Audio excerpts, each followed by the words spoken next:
This is Roger Stone for American Sovereign Bullion. Since 2020, the U.S. dollar has lost over 20% of its purchasing power. Meanwhile, gold continues to rise. Call 844-272-2428 or go to asbgold.com now to get your free gold and silver guide and learn how to protect your wealth with physical gold and silver delivered to your door or held in a gold IRA today. So go to asbgold.com now. Don't wait for the markets to drop. That's asbgold.com. Listen, all you New Yorkers. Excuse me. Taxi. Okay, man, we're looking around. This is the 77 WABC minicast. Good morning. This is Mike Stoller for the Stoller Real Estate Report. New York City needs housing, especially affordable housing. There's not that much land around the city, but over the years, a company called the Gotham Development Organization has built a variety of market rate and affordable apartments throughout the city, including Long Island City, an urban village not too far in East New York, and numerous projects to provide housing and retail for the community of New York. Today, I'm lucky to have Bryan Kelly, who is the president of Gotham Organization, who's building a project called Monitor Point. Bryan, tell me what's happening in Greenpoint. Michael, the opportunity in Greenpoint is once in a lifetime. At the nexus of the southern tip of Greenpoint and the north side of Williamsburg, right adjacent to the Bushwick Inlet, we have an opportunity to remove an industrial, non-conforming use facing the East River where the MTA mobile wash unit and material control storage unit operate today on a site that's zoned for housing dating back to 2005. So why don't you tell me a little history? You've been involved with this development since 2019, I believe. Yeah, so in 2019, pro bono land use attorney to a community organization called the Greenpoint Monitor Museum was interested in replying with a responsible and comprehensive developer on an MTA RFP to redevelop the adjacent property, which is the mobile wash unit. And as stewards of affordable mixed-income development throughout the city, we've really, over the years, have worked mostly in public-private partnership, looked at it as an opportunity to combine the museum's land and the MTA's land to address a multitude of goals. One, connectivity and creating open space. Two is creating density for housing, but with deep affordability. Three is to support public infrastructure, to build the MTA a new home off-site in an appropriate industrial location, and to remove truck traffic from a residential neighborhood and put it in an appropriate location where necessary highway access is, and to sustain through ground tenant revenue. We're not going to be buying the land here. It's a public-private partnership supporting the capital plan for the MTA. So we think this isn't just one singular focus. It has a multitude of benefits. The question is, why hasn't anything been done in this property over the years? I mean, 20 years ago, Jeff Levine really created the input in Williamsburg. Why not Greenpoint?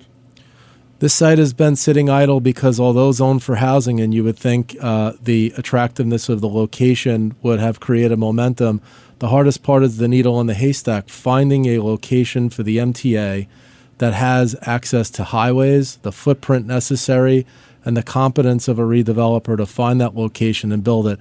And we did just that. That's why I think we were the winner. We found the right site, and we have the skill sets to work with a government entity to meet their need before we can unlock a site for housing. In your presentation, you spoke about the waterfront redevelopment, providing 40% permanently affordable housing through mandatory inclusionary housing. Would you explain what that means? Sure. Mandatory inclusionary housing means that in concert with any land use action changing zoning, you would provide affordable housing, and there are various options for it. And we've selected an option that provides the deeper levels of affordability that have been seen on the waterfront here. And that would be income bands citywide from what we call 40% of the area median income. Which is what? For a single household, it's anywhere from $35,000 to $45,000. Working upwards to the ADAMI band could be multiple earners just north of $100,000. And so the objective here was to create market rate homes that cross-subsidize deep affordability. And deep affordability means homes for working class families and individuals who get the same public equity and access to the waterfront than those who are enriched, and so creating an integrated community. Let's talk about what is mandatory inclusionary housing. Mandatory inclusionary housing means that the affordability would be permanent, forever. And so as long as that building is built or there's a new building built 100 years from now, permanent affordability at those depths of affordability run with the land. Okay, approximately 1,150 proposed units, or 40%, will be permanently affordable to households earning no more than 100% of the area median income. Is that normal for this? On the North Brooklyn waterfront and in the surrounding areas, there has been a tremendous amount of housing developed because of the conversion of industrial land to housing. With that said, this is a profound level, not only in total affordability, also in depth of affordability. I would say the mark has been 20 to 25% over the last 20 years, depending on the tax exemption programs used to build housing. 40% is a high watermark, and the depth of affordability is very strong. You've seen a lot of homes built at the middle income level, and this is homes provided for those within the working class.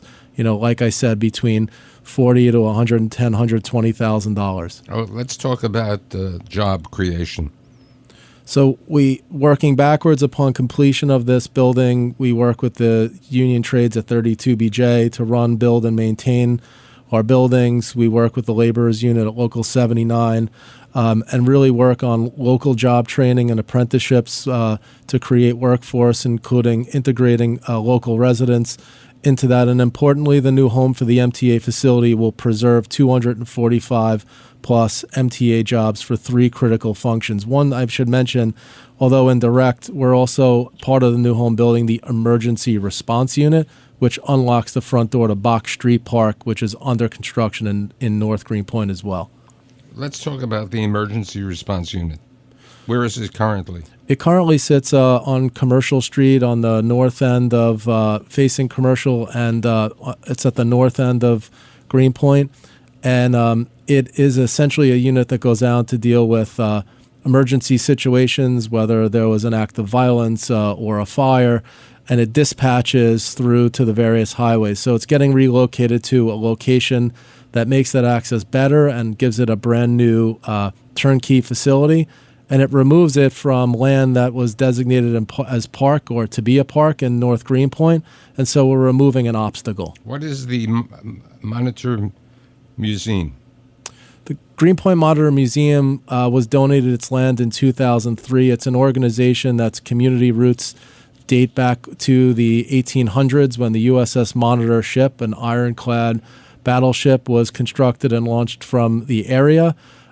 Its founders and board really focus on education in the schools and preserving the history of the ship and the Civil War history. And as part of the master plan, we are going to assist in turnkey developing and constructing a museum adjacent to the housing buildings and integrated with the overall larger open space plan. What about retail and development? Retail in our buildings is intended to be an amenity to the residents. So things of everyday life, whether it's pharmacy, grocery, daycare, those, food and beverage, those are the kind of uses we are focused on so that our residents in the larger community have a livable and walkable community. Who's taking care of the maintenance of the Inlet Park? So the open space that we're creating, which is north of 50,000 square feet, including the Esplanade and the Park Portal, will be built by us at our cost and expense and maintained. And in addition, because we're adjacent to the park and we know it's so precious to the community and the citywide, we're going to make annual contributions to the Parks Department to support the ongoing maintenance of Bushwick Inlet Park as it's built over time. Okay. With regard to permanent affordability, would you explain how it remains permanently affordable, even if the person makes more money?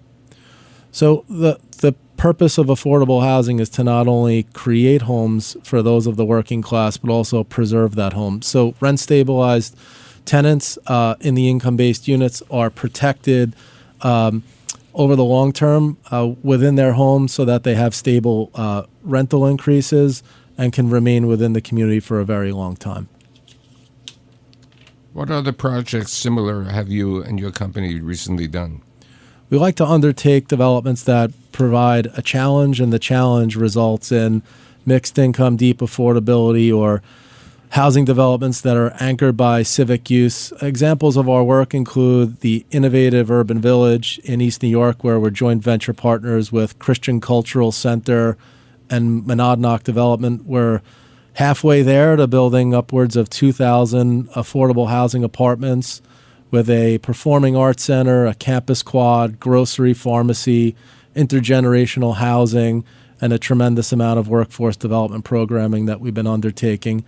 And in the last few years, we completed the master plan for Covenant House, where we built them a turnkey brand new home for their shelter and programs, as well as new office space at the base of our building called the Mayberry, which is a mixed income housing development on the west side at Hudson Yards.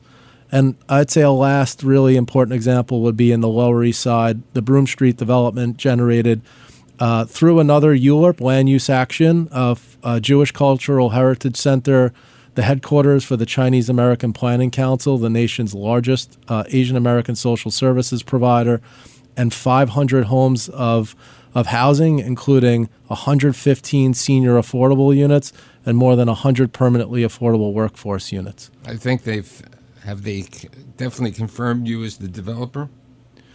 The developer of which one? Right, of the project. The master developer. Yes, the master developer for sure. The relationships we've created through these not-for-profit and public-private partnerships are really life-lasting. I think you've done a great job. The entire Pickett family and everyone else should be welcomed and appreciated for what they've done for the city. And I hope to see both projects in the near future. Thank you for being here. Thank you, Michael. Listen to this podcast now On the Red Apple Podcast Network. The Leadership Thread with Dr. Peggy Polonis. I'm Dr. Peggy Polonis. Join me on each episode where I unravel the story that shaped leaders, tracing the thread that led them where they are today. Because leadership isn't born in adulthood. And thank you once again for joining us on the Leadership Thread, education, ethics, and sustainability. Download all of Red Apple Media's podcasts right now through your favorite podcast platform.